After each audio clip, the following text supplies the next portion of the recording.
11तम जातीय हस्ततंत्र शिल्प दिवस अवसर में केंद्र और राज्य सरकार मिलित सहयोग रे 7 अगस्ट 2025 तारीख रे राज्य हस्ततंत्र और बयन शिल्प विभाग आनुकूल्य रे माननीय मुख्यमंत्री श्री मोहन माझी द्वारा बुणाकार उपरे निर्माणाधीन जीआर रेकर्ड्स सिनेमा मेहर मुंडार टेलर उन्मोचन होता। ए अवसर में सिनेमा प्रयोजक श्री राकेश कुमार पाढ़ी, श्री ज्ञानरंजन बेहरा, निर्देशक निकुंज होता,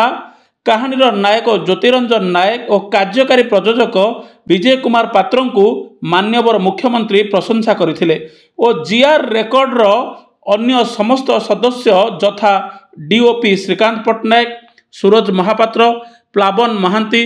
अमित महापात्र, रूपा दत्त, आलिन अंकिता, पीयूष प्रधान को मंच रे देखा मिलता। ए समारोह रे बहुत मान्यगण्य व्यक्ति यथा बॉलीवुड तारका माधुरी दीक्षित, नेने एवं हस्ततंत्र बयन शिल्प विभाग मंत्री अन्यान्य अधिकारी और 1500 बुणाकार मानक नहीं ए समावेश आयोजन होता। Bureau report, Biraja news.